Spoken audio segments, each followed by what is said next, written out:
জোর করে জমি বিক্রি করা যাবে না, কাছাপাড়ায় বাসিন্দাদের পাশে দাঁড়িয়ে হুঁশিয়ারি অর্জুন সিংয়ের।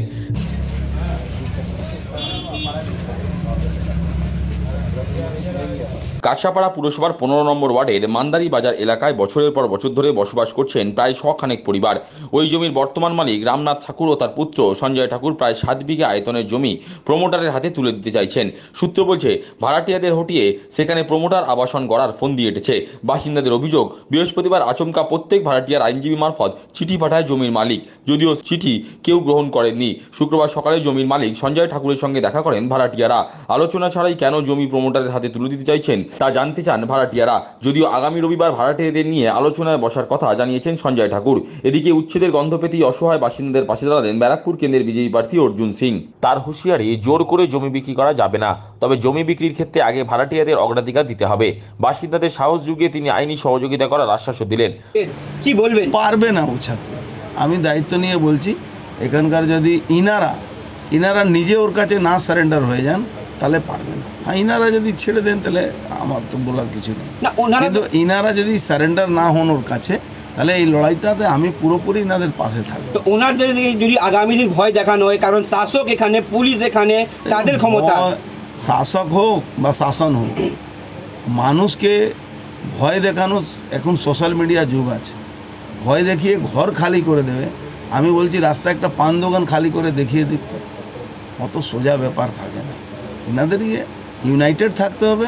একটা আমি তো বললাম চারোদিকে পোস্টার লাগিয়ে দিন, অসাধু শক্তিরা দূর হটো, এই জমি বিক্রি করা যাবে না। জমি বিক্রি করতে গেলে মালিককে আমাদেরকে দিতে হবে, আমরা এখানে 100 বছরের বাসিন্দা, এইটা নোটিশ লাগে না নাগরিক মঞ্চ তরফ থেকে। কিন্তু আপনি একজন এমপি আছেন, আপনি একজন প্রার্থী, বিজেপি প্রার্থী, আপনাকে লোক বিশ্বাস করে বললো, এখানকার লোকের উপরে বিশ্বাস আর করতে পারলো না। দেখুন, আমার উপরে বিশ্বাস করেছে, আমি খবর পেয়েছি, আমি এসেছি, আমি ওনাকে লিগাল সাজেশন দিয়েছি, প্লাস এটাও বলেছি কি আমি থাকবো আপনার পাশে। আপনার যদি উকিল না করতে পারেন, সে আমার লয়ার কিন্তু আপনার কেস লড়ে দেবে। দাদা, এটা কি কোনো অসাধু চক্র কোনো কাজ করছে? 100%। আপনি দেখছেন না, মন্ডল বাজার বিক্রি করে দিল, মালিক থাকে বিদেশে, অন্য লোক মালিক হয়ে গেল রাতারে। এখানে একটা অদ্ভুত দালাল আছে, তার নূর না কি নাম আছে।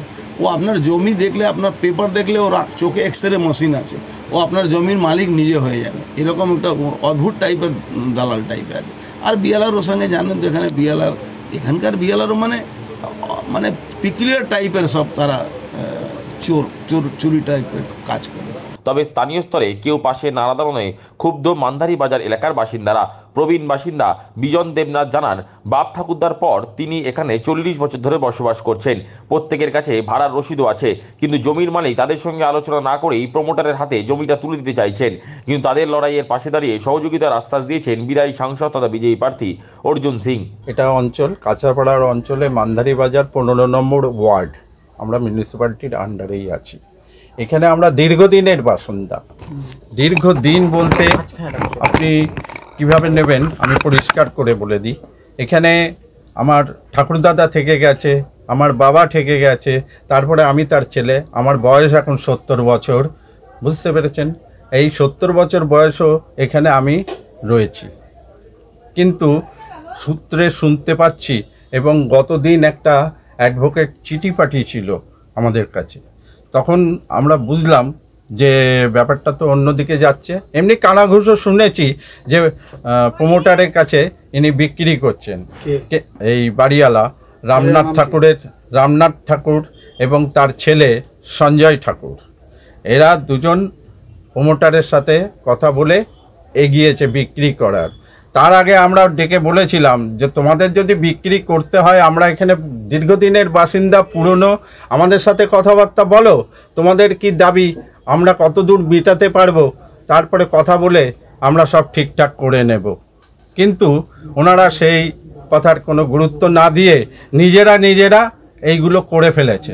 করে ফেলে আমরা কোথায় যাব? আমরা এখানেই থাকবো, আমরা কোথাও যাব না। কেন যাব? জায়গা বলছে বিক্রি হয়ে গেছে বলছে। এখন উনি যদি আমাদের না জানিয়ে বিক্রি করে ফেলে, তাহলে তো আমরা জানিয়ে এখানে আছি, আমরা তো অপরাধ করছি না। আমরা ভাড়া দিই, প্রত্যেক মাসের রসিদ আছে, সমস্ত কিছু। যত সাল থেকে এখানে আছি তত সাল থেকে আমার রসিদ রাখা আছে, এবং প্রত্যেকের কাছেই আছে।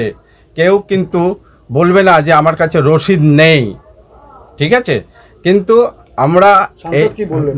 সাংসদ আমাদের বললেন, আশা দিলেন, বললেন যে আপনাদের সাথে আমি আছি, আমি আপনাদের যা করণীয় আপনারা করুন, আমি আপনাদের সহযোগিতা করব, এই কথা তো উনি বললেন। এই শুনে খুব মানে আশ্বাস পেলেন কিছুটা? আমি আশ্বস্ত হয়েছি। আমি শুধু বলবো না, কারণ এখানে আমরা সমস্ত লোক আছি, সবাই কিন্তু আশ্বস্ত হয়েছে ওনার কথায়, ঠিক আছে। এখানে উনি এসেছেন, মানে উনি এসে যা বলে গেলেন, আমি অনেক সাহস পেলাম। কিন্তু অন্য সরকার পক্ষের যারা লোক আছে, কাউন্সিলর, চেয়ারম্যান, আমার এখানে কেউ আসেনি, এই খবর অনেক দিন থেকেই হয়েছে, কিন্তু কেউ আসেনি, কেউ এসে একবার জিজ্ঞাসাও করেনি, ঠিক আছে।